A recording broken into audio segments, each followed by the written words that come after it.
Yes po, mainit pa rin po ang usapin sa BSKE postponement. Skip po muna tayo dyan, pero may relasyon pa rin dyan. At pag-uusapan po natin yung mga nakakatawa, nakakainis na mga komento at mga sagot ko sa mga buzzer. Siyempre po, ang aking pag-aanyaya sa lahat ng napadaan lamang sa aking channel, Corner Shane. Kayo po ay aking malugod na inanyayahan na mag-subscribe. Pakiclick po yung notification bell at all para palagi po kayo updated sa mga nakaka-unsyaming video. Yes po, siyempre, hindi ko naman po ipapakita yung mga pangalan ng mga nagko-komento ng alanganin na atin pong sinasagot. Napakarami po ng talagang kapit toko, ito yung mga barangay officials po na talagang ay gusto mapos po ng halalan. Ito yung mga walang ginawa, yung mga kahit isang ordinansa o resolution siguro walang nagawa itong mga kagawad na ito. At yung mga kapitan naman na sinasabing kulang yung 3 taon, hindi nila natatapos yung proyekto. Paano kung makakatapos ng proyekto kung wala ka namang inumpisahan? So, mga kabarangay, alam po ninyo na mas marami po sa mga nakaupo, kapitan man o mga kagawad, ang nagpapunction po ng maganda. Sila po yung mga talagang gumawa po o ginampanan yung kanilang katungkulan. Handang-handa po yan. Hindi nga nakikialam sa yan kung ano ang mangyayari. Dahil nga nakaredy sila kasi gumawa sila ng tama. Hindi kagaya ng iba po na inaabangan lang yung kung anong mangyayari. Laging nakahawak sa cellphone para sinisidihan ang tumbong. Ito po yung isang komento. Sabi niya, napakababa naman ang IQ mo. Inuurong na nga ng Comelec yung registration Magtanim ka na lang ng kamuti. Parang mas mababa ang IQ mo, sir. Inuurong lang. Sinabi ba ng Comelec na postpone na? Sinabi ba ng Comelec na nung iurong nila yung registration from July 1 to 11 to October, sinabi ba niya na postpone na ang halalan ng December 1, 2025? Sino ba yun ang walang IQ? Pero mas natatawa po ako dito sa isa kasi palagi ganito yung sinasabi niya.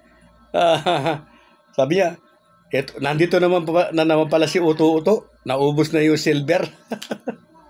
Alam mo, sir, kahit maubos po yung silver ko at uto-uto ako po yung uto-uto na kumikita. Samantalang ikaw, inggit na nga. At yung ilan naman po ang sinasabi nila ay nangungopia lang daw po ako doon sa isang sikat na vlogger, nangungopia lang.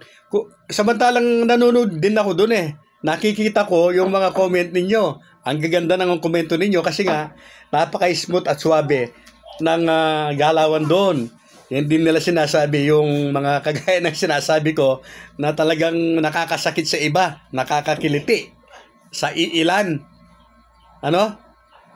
Kung nangungopia ako doon, bakit kayo galit na galit sa akin samantala sa kanila tuwang-tuwa kayo? Ibig sabihin, talagang nasasaktan kayo sa mga sinasabi ko dahil totoo, di ba? Pero mas marami po yung nagko-komento ng ganito. Paulit-ulit na lang yung vlog mo. Pabalik-balik, nakakaumay, nakakasawa. Ang sagot ko naman po, generic lang. Huwag panoorin kung nakakasakit, nakakasama sa iyo. Paulit-ulit pala. Pabalik-balik. Bakit paulit-ulit at pabalik-balik na pinapanood mo? Kung pinapanood mo man, ibig sabihin, the more you hate me, the more you want to watch my videos. Totoo yan. Inaabangan mo, no?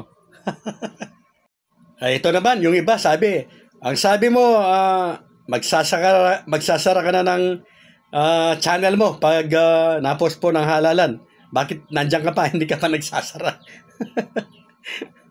Nagmamadali. Bakit? Napos po na ba ang halalan?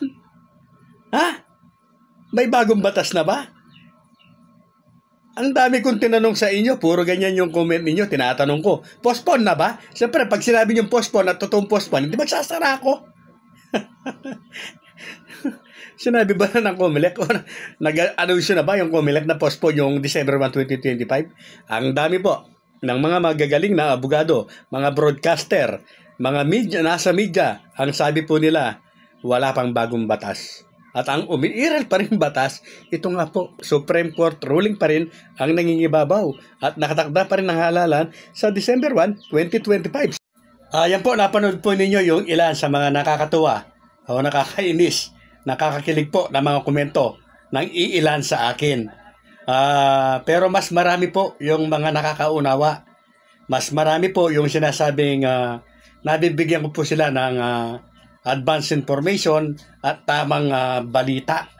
At ang iba nga po ay talagang inaabangan daw po yung aking mga video sa araw-araw. Maraming salamat po sa inyong lahat na umuunawa po kay Coinersing, sa mga nakakaunawa. At sa mga nasasaktan po, sa mga nanggigigil, kagaya po ng lagi kong sinasagot, generic lang. Pag nakakasakit sa'yo, nakakasama sa'yo, stop, huwag ka na manood dahil hindi para sa'yo yung mga video ginagawa ko. Ang mga video ko po na ginagawa ay para lamang po sa mga taong may malawak na pangunawa, malawak na pag-iisip. Yan lamang po ang pinapatungkulan ng aking mga video. Coinersing.